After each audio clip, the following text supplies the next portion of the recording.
Assalamualaikum semuanya. Setelah kemarin kita membahas tentang teknik pengumpulan data, maka hari ini kita akan membahas tentang pengolahan dan analisis data. Nah, bagaimana sih cara mengolah dan menganalisis data kuantitatif? Jadi yang pertama, pengolahan data. Ada dua cara, ada editing dan coding. Nah, editing itu apa teman-teman? Jadi editing adalah meneliti atau mengusut kembali data yang telah terkumpul dari lapangan gitu. Nah, hal-hal apa saja yang diperhatikan pada proses editing ini? Jadi ada 4 hal, ada kejelasan, kelengkapan, konsistensi, dan relevansi jawaban. Jadi dalam editing ini peneliti melakukan penyortiran data dan menentukan data-data yang benar-benar dipakai dari instrumen pengumpulan data yang telah terkumpul.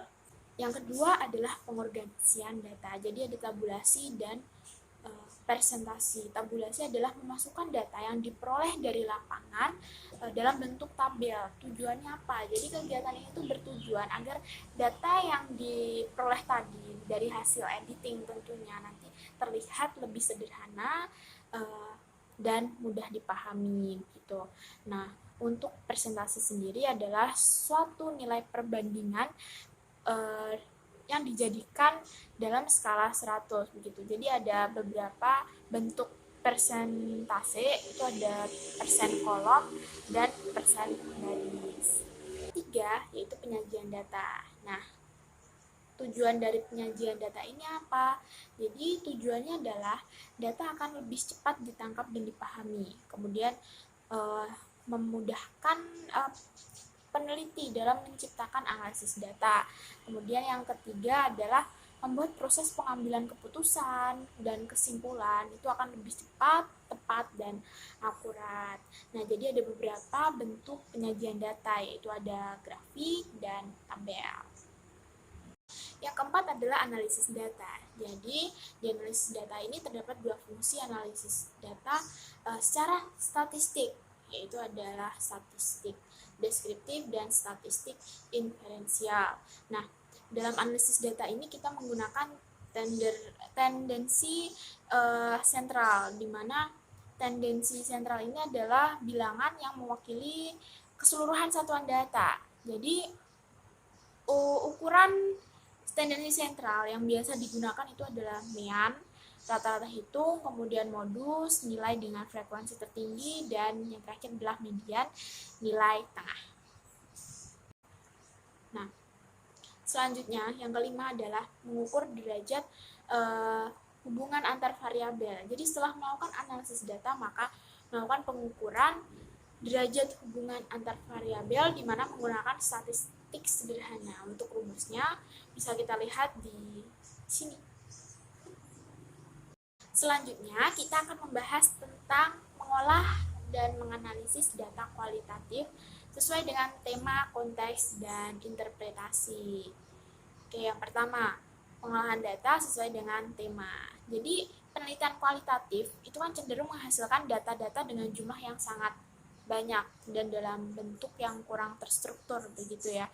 Nah, untuk itu data-data mentah tersebut itu dikelompokkan dalam kategori tertentu, begitu. Jadi kategori tersebut akan mengerucutkan data kualitatif yang jumlahnya banyak ke dalam tema tertentu, sehingga akhirnya menghasilkan suatu teori, begitu. Nah, dalam penelitian kualitatif, pengolahan data itu sesuai dengan tema, begitu. Diawali dengan coding. Jadi apa itu coding? Seperti yang tadi dijelaskan, coding itu adalah proses menganalisis, memerinci, mengonseptualisasi, dan menyusun data, begitu. Kodenya dapat berupa kata atau frasa pendek untuk mengidentifikasi, mendeskripsikan, dan meringkas data. Nah, yang kedua itu adalah pengolahan data sesuai dengan konteks. Jadi, dalam penelitian kualitatif, peneliti itu melibatkan diri secara langsung dalam fenomena yang diteliti, begitu. Jadi setiap fenomena itu merupakan sesuatu yang unik dan berbeda dengan fenomena lain karena ada perbedaan konteks. Nah, untuk itu dalam pengolahan data kualitatif nantinya peneliti harus menempatkan data sesuai dengan konteksnya, baik itu konteks sosial, konteks historis, maupun waktu. Yang ketiga adalah penyajian data.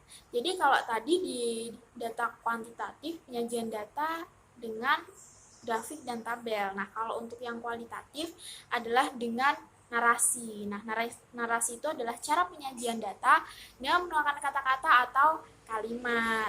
Nah, dalam penyajian data ini hendaknya menggunakan ragam bahasa ilmiah gitu. Jadi apa saja yang perlu diperhatikan dalam penyajian data kualitatif ini? Yang pertama adalah mengikuti kaidah bahasa Indonesia atau kaidah bahasa baku begitu, menggunakan kalimat yang efektif, menggunakan kata-kata yang memiliki arti denotatif atau denotatif dan bukan konotatif begitu, dan menghindari kalimat yang bermakna ganda atau ambigu.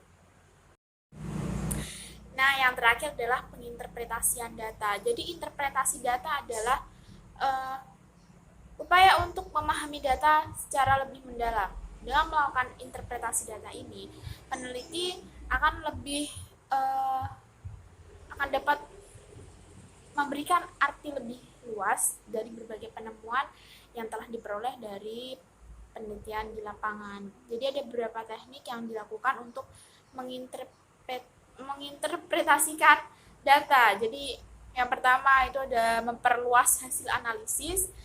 Caranya dengan mengajukan pertanyaan tentang hubungan dan perbedaan antara hasil analisis, penyebab, dan implikasi dari hasil analisis sebelumnya gitu.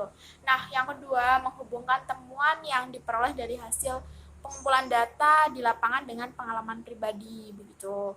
Nah, untuk yang ketiga, memberi pandangan kritis dari hasil analisis yang dilakukan.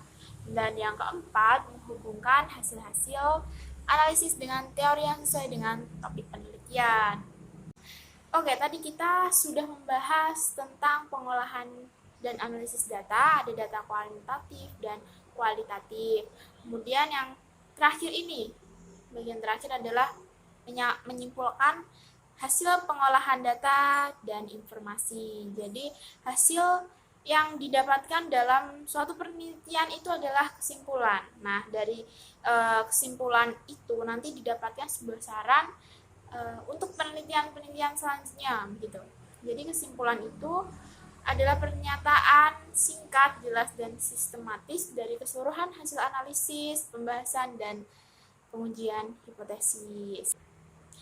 Nah, jadi tadi kita sudah membahas tentang pengolahan dan analisis data, dari data kuantitatif, kemudian ke data kualitatif, dan yang terakhir tentang menyimpulkan hasil penelitian begitu. Jadi untuk membuat kesimpulan itu bukan ringkasan teman-teman, tapi di dalamnya juga harus mengandung saran dan usulan di mana ditulis secara sistematis dan ringkas. Nah, karena materi sudah kita bahas semua, maka sampai jumpa minggu depan dan assalamualaikum warahmatullahi wabarakatuh.